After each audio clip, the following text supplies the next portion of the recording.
नमस्कार दोस्तों। आज हम सुनेंगे सुशीला श्रीवास्तव द्वारा लिखी कहानी उपाय। सुनिए, इस बार दशहरे की छुट्टियां 4-5 दिन की हो रही हैं। नीला ने चाय का कप पकड़ाते हुए बड़ी शौकी से कहा। तो क्या? रणबीर तल्खी से बोला। दशहरे में मुझे झांसी जाना है, नीला बोली। फिर तो मम्मी से पूछ लो ना, रणबीर लापरवाही से बोला। पूछना है तो तुम ही पूछो, मुझे उल्टे सीधे बहाने नहीं सुनने हैं, झुंझलाते हुए नीला बोली। रणबीर जानता है कि सास बहू की पटती नहीं है। दोनों को एक दूसरे के विचार पसंद नहीं है। नीला बहुत तेज स्वभाव वाली है। उसे अपने कामों में किसी की दखल अंदाजी पसंद नहीं है। यदि किसी ने जरा सा भी किसी बात के लिए टोका तो वह बड़ा छोटा नहीं देखती और ऐसी ऐसी बातें सुनाती है कि फिर बोलने वाला आगे बोलने की हिम्मत ना करे। उसके दिमाग में यह बात अच्छी तरह बैठी है कि ससुराल में सबको दबा कर रखो। सास ससुर का वह बिल्कुल लिहाज नहीं करती। मामूली सी बात पर भी खूब खरी खोटी सुना देती है। इसीलिए सब उससे थोड़ा अलग रहते हैं और इसी वजह से घर का वातावरण बड़ा बोझिल हो चला है, क्योंकि यहाँ ना अनुशासन है और ना बड़ों का आदर सम्मान। ठीक है, मैं ही पूछ लेता हूँ, रणबीर ने रुख बदल कर कहा। फिर बोला, चलो अब की बार मैं भी वहीं अपनी छुट्टियां बिताऊंगा। नीला कुछ चकित सी हुई। क्यों? अब की बार ऐसी क्या बात है? हर बार तो मुझे पहुंचा कर चले आते थे। बस मन हो गया। फोन कर दो कि दामाद जी इस बार वहीं दशहरा मनाने की सोच रहे हैं। नहीं नहीं, तुम मुझे पहुंचा कर चले आना, नहीं तो तुम्हारी माँ मुझे ताना देंगी।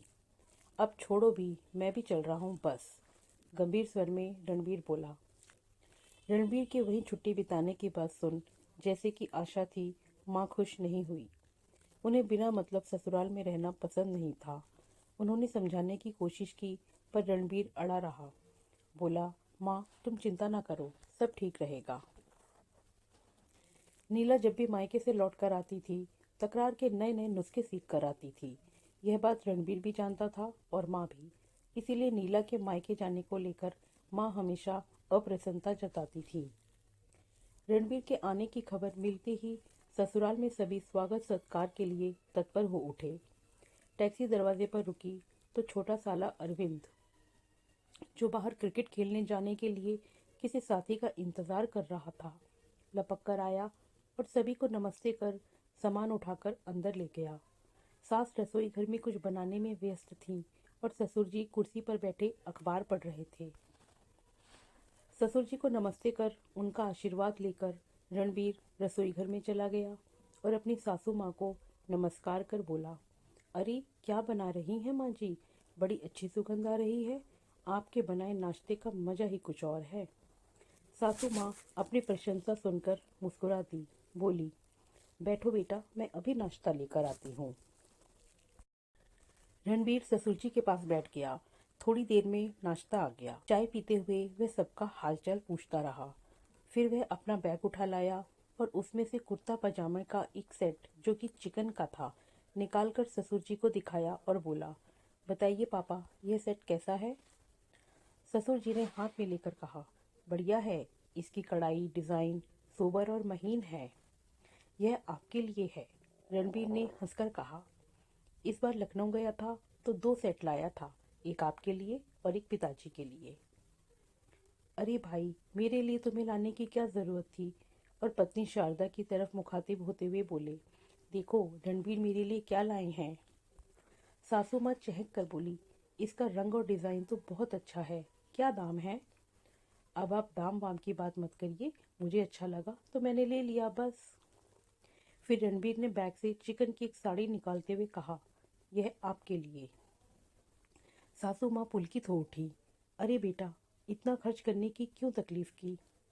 मम्मी जी, फिर वही बात, मैं भी तो आपका बेटा ही हूँ।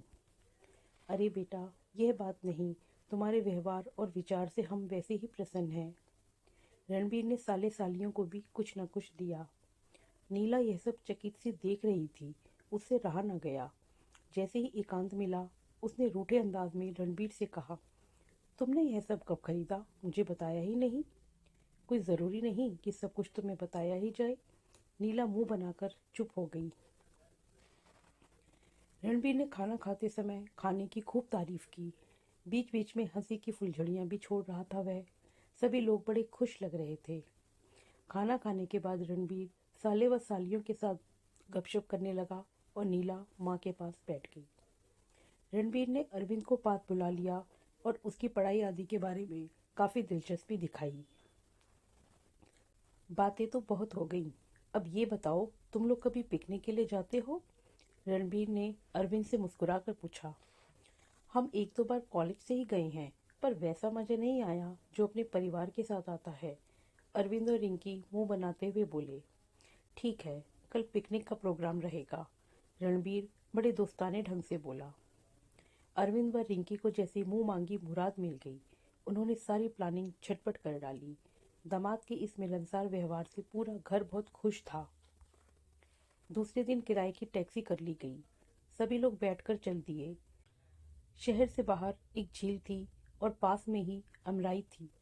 नीला ने माँ के साथ मिलकर पूरियां आदि बना ली थी। रणबीर पास की दुकान से कुछ मीठा ले आया। पिकनिक में बड़ा आनंद आया। बच्चों ने खूब खेल कूद किया। खाने पीने के बाद सबने खूब चुटकुले सुनाए। हंस हंस कर सब लोटपोट हो रहे थे। ऐसे ही मौज मस्ती करते छुट्टी के 4-5 दिन कैसे बीत गए कुछ पता ही नहीं चला। रणबीर घर लौटने का मन बना रहा था। उस दिन शाम को सभी चाय पी रहे थे। तभी रणबीर ने टेप रिकॉर्डर निकाला और सबसे बोला, आप लोग यह आवाज़ पहचानिए तो जरा, किसकी है? टेप चालू हो गया। सभी लोग ध्यान से सुनने लगे। अचानक अरविंद चिल्लाया, अरे यह तो नीला दीदी की आवाज़ है। दीदी, तुम किससे डांट डांट कर बोल रही हो? अरे हाँ, दूसरी आवाज़ तो तुम्हारी सासू माँ की लग रही है। वे धीरे धीरे कुछ कह रही हैं। रिंकी बोली, क्यों दीदी, ससुराल में तुम ऐसे ही बोलती हो? यहाँ हम लोगों से तो तुम कुछ और ही बताया करती हो। नीला के मम्मी पापा हतप्रभ हो नीला का मुंह ताकने लगे।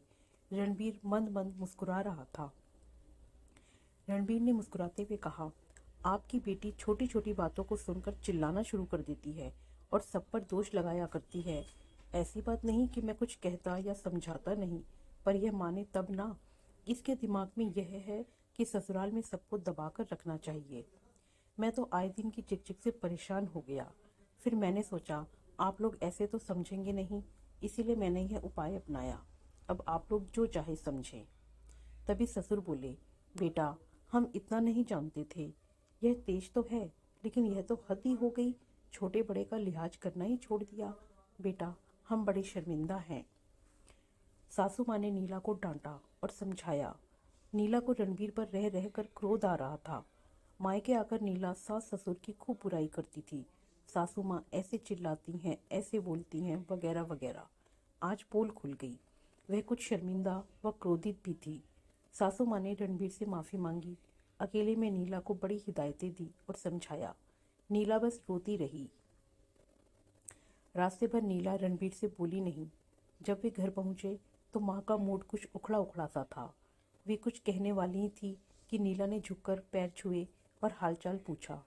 सास का मुंह खुला का खुला रह गया। तभी उन्हें ध्यान आया तो उन्होंने आशीर्वाद दिया।